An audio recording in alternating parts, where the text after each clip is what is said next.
Hi friends, ಎಲ್ರಿಗೂ ನಮಸ್ಕಾರ. ಚಂದಿರ ಕನ್ನಡ ಚಾನೆಲ್ಗೆ ನಿಮ್ಮೆಲ್ಲರಿಗೂ ಸ್ವಾಗತ. ಫ್ರೆಂಡ್ಸ್, ನೀವೇನಾದರೂ ಶೀತ, ನೆಗಡಿ, ಕೆಮ್ಮು, ಕಫದ ಸಮಸ್ಯೆಯಿಂದ ಬಳಲ್ತಾ ಇದ್ದೀರಾ? ಹಾಗಾದರೆ ಇವತ್ತಿನ ವಿಡಿಯೋದಲ್ಲಿ ಈ ಎಲ್ಲ ಸಮಸ್ಯೆಗಳನ್ನು ಕಡಿಮೆ ಮಾಡ್ಕೊಳ್ಳೋದಕ್ಕೆ ಒಂದು ಅದ್ಭುತವಾದಂತಹ ಮನೆಮದ್ದನ್ನು ನಿಮ್ಮ ಜೊತೆ ನಾನು ಶೇರ್ ಮಾಡ್ಕೊಳ್ತಾ ಇದ್ದೀನಿ.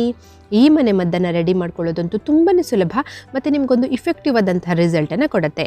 ಹಾಗಾಗಿ ಇವತ್ತಿನ ವಿಡಿಯೋ ಬಂದು ತುಂಬಾ ಉಪಯೋಗಕರವಾಗಿದೆ. ವಿಡಿಯೋನ ಸ್ಕಿಪ್ ಮಾಡದೆ ಪೂರ್ತಿಯಾಗಿ ನೋಡಿ. ಮತ್ತು ನಿಮಗೆ ಇವತ್ತಿನ ವಿಡಿಯೋ ಇಷ್ಟ ಆದರೆ ದಯವಿಟ್ಟು ಒಂದು ಲೈಕ್ ಮಾಡಿ. ಮತ್ತು ನೀವೇನಾದರೂ ಚಾನಲ್ಗೆ ಹೊಸಬರಾಗಿದ್ದರೆ ಚಾನಲನ್ನು ಸಬ್ಸ್ಕ್ರೈಬ್ ಮಾಡ್ಕೊಳ್ಳಿ ಇನ್ನೂ ಹೆಚ್ಚಿನ ಯೂಸ್ಫುಲ್ ವಿಡಿಯೋಸ್ಗಳಿಗಾಗಿ. ಈ ಪರಿಣಾಮಕಾರಿಯಾದಂತಹ ಮನೆಮದ್ದನ್ನು ಮಾಡೋದಕ್ಕೆ ನಾನಿಲ್ಲಿ ಮೊದಲೇದಾಗಿ ತೊಗೊಳ್ತಾ ಇದ್ದೀನಿ ಶುಂಠಿ. ನಾನಿಲ್ಲಿ ಶುಂಠಿಯನ್ನು ಚೆನ್ನಾಗಿ ತೊಳ್ಕೊಂಡು ತೊಗೊಂಡಿದ್ದೀನಿ. ಇದರ ಸಿಪ್ಪೆಯನ್ನು ತೆಗೆಯುವಂಥ ಅವಶ್ಯಕತೆ ಇಲ್ಲ. ನಾವಿವಾಗ ಈ ಶುಂಠಿಯನ್ನು ಒಂದು ತುರುಮಣೆಯ ಸಹಾಯದಿಂದ ಚೆನ್ನಾಗಿ ತುರ್ಕೊಳ್ಳೋಣ. ಸೊ ನೋಡಿ ಫ್ರೆಂಡ್ಸ್, ನಾನಿವಾಗ ಶುಂಠಿಯನ್ನು ತುರ್ಕೊಂಡು ರೆಡಿ ಮಾಡ್ಕೊಂಡಿದ್ದೀನಿ. ನಾವಿವಾಗ ಈ ಶುಂಠಿಯಿಂದ ಅದರ ರಸನ ಸಪ್ರೇಟ್ ಮಾಡ್ಕೊಳ್ಳೋಣ.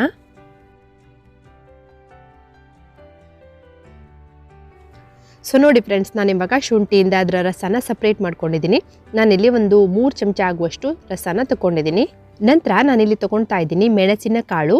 ನಾನಿಲ್ಲಿ 8 ರಿಂದ 10 ಮೆಣಸಿನ ಕಾಳುಗಳನ್ನು ತೊಗೊಳ್ತಾ ಇದ್ದೀನಿ.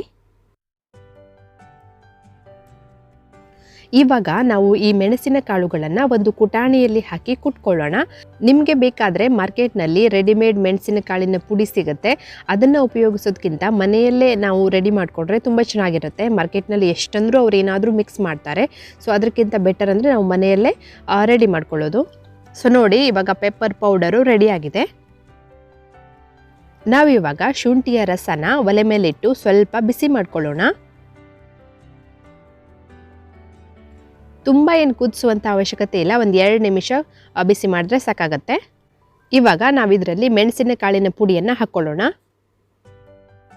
ಸೊ ನೋಡಿ ಫ್ರೆಂಡ್ಸ್, ಇವಾಗ 2 ನಿಮಿಷ ಆಗಿದೆ, ಸಾಕಿದು. ಇವಾಗ ನಾವು ಈ ಒಲೆಯನ್ನು ಆಫ್ ಮಾಡೋಣ. ನಂತರ ನಾನು ಇದರಲ್ಲಿ ಹಾಕ್ಕೊಳ್ತಾ ಇದ್ದೀನಿ 1 ಚಮಚದಷ್ಟು ಜೇನುತುಪ್ಪ. ಕೊನೆಯದಾಗಿ ನಾನು ಇದರಲ್ಲಿ ಹಾಕ್ಕೊಳ್ತಾ ಇದ್ದೀನಿ 1/4 ಚಮಚದಷ್ಟು ಬ್ಲ್ಯಾಕ್ ಸಾಲ್ಟ್. ನಿಮ್ಮ ಹತ್ರ ಬ್ಲ್ಯಾಕ್ ಸಾಲ್ಟ್ ಇಲ್ಲ ಅಂತ ಅನ್ನೋದಾದರೆ ನೀವು ಇದನ್ನು ಸ್ಕಿಪ್ ಮಾಡಬಹುದು. ಬ್ಲ್ಯಾಕ್ ಸಾಲ್ಟ್ ಇದ್ದರೆ ಹಾಕ್ಕೊಳ್ಳಿ. ಸೊ ಇಲ್ಲ ಅಂದರೂ ನಡೆಯುತ್ತೆ, ಒಳ್ಳೆ ರಿಸಲ್ಟನ್ನು ಕೊಡುತ್ತೆ ಈ ಹೋಮ್ ರೆಮಿಡಿ.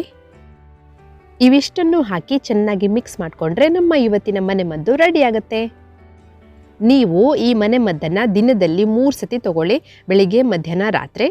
ಸೊ ಇದನ್ನು 1 ಚಮಚ ತೊಗೊಳ್ಳಿ. ನೀವು ಮಕ್ಕಳಿಗೆ ಕೊಡೋದಾದರೆ 1/4 ಚಮಚದಷ್ಟು ಕೊಟ್ಟರೆ ಸಾಕಾಗತ್ತೆ. ತುಂಬ ಚಿಕ್ಕ ಮಕ್ಕಳಾದರೆ ಡಾಕ್ಟರ ಸಲಹೆ ಪಡೆಯೋದು ಉತ್ತಮ. ಇದನ್ನು ತಗೊಂಡ ಅರ್ಧ ಗಂಟೆವರೆಗೂ ಏನನ್ನು ತಗೊಳ್ಳೋದಕ್ಕೆ ಹೋಗಬೇಡಿ, ನೀರನ್ನು ಕುಡಿಬೇಡಿ. ತುಂಬಾ ಪರಿಣಾಮಕಾರಿಯಾದಂತಹ ಮತ್ತು ಸರಳವಾದಂತಹ ಮನೆಮದ್ದಿದು. ಇದನ್ನು ತಗೊಂಡ ಮೊದಲೇ ಸಲನೇ ನಿಮಗೆ ಆರಾಮಂತ ಅನಿಸುತ್ತೆ. ತುಂಬ ನಿಮಗೆ ಶೀತ, ನೆಗಡಿ, ಗಂಟ್ಲಿನ ಇನ್ಫೆಕ್ಷನು ಇದೆ ಅಂತಂದರೆ ದಿನದಲ್ಲಿ 3 ಸತಿ ತಗೊಳ್ಳಿ. ಮತ್ತು ಆದಷ್ಟು ಹೆಚ್ಚಾಗಿ ಬಿಸಿ ನೀರನ್ನು ಕುಡಿಯಿರಿ. ಬಿಸಿ ನೀರು ಬಿಸಿಯಾಗಿರುವಾಗಲೇ ಕುಡೀರಿ. ಮತ್ತು ತಣ್ಣನೆಯ ಪದಾರ್ಥಗಳನ್ನು ತಗೊಳ್ಳೋದಕ್ಕೆ ಹೋಗಬೇಡಿ. ಸೊ ಈ ರೀತಿಯಾಗಿ ಮಾಡಿ ನೋಡಿ, ನಿಮಗೆ ಒಳ್ಳೆ ರಿಸಲ್ಟು ಸಿಗುತ್ತೆ. ಹಾಗಿದ್ರೆ ಫ್ರೆಂಡ್ಸ್, ಇವತ್ತಿನ ಈ ಸಿಂಪಲ್ ಆದಂತಹ ವಿಡಿಯೋ ನಿಮ್ಗೆ ಹೆಂಗೆ ಅನಿಸ್ತು? ಇಷ್ಟ ಆಗಿದೆ ಅಂತ ಅಂದ್ಕೊಳ್ತೀನಿ. ಇಷ್ಟ ಆದರೆ ಯೂಸ್ಫುಲ್ ಅಂತ ಅನಿಸಿದರೆ ದಯವಿಟ್ಟು ಒಂದು ಲೈಕ್ ಮಾಡಿ. ಮತ್ತು ನಿಮ್ಮ ಫ್ರೆಂಡ್ಸ್ ಆ್ಯಂಡ್ ಫ್ಯಾಮಿಲಿ ಜೊತೆಗೂ ಕೂಡ ಈ ವಿಡಿಯೋನ ಶೇರ್ ಮಾಡಿ, ಅವರಿಗೂ ಹೆಲ್ಪ್ ಆಗಬಹುದು.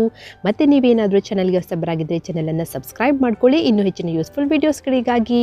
ಇನ್ನೊಂದು ಯೂಸ್ಫುಲ್ ವಿಡಿಯೋದ ಜೊತೆಗೆ ನಿಮ್ಮನ್ನು ಮತ್ತೆ ಭೇಟಿ ಆಗ್ತೀನಿ. ಅಲ್ಲಿ ತನಕ ಥ್ಯಾಂಕ್ಸ್ ಫಾರ್ ವಾಚಿಂಗ್.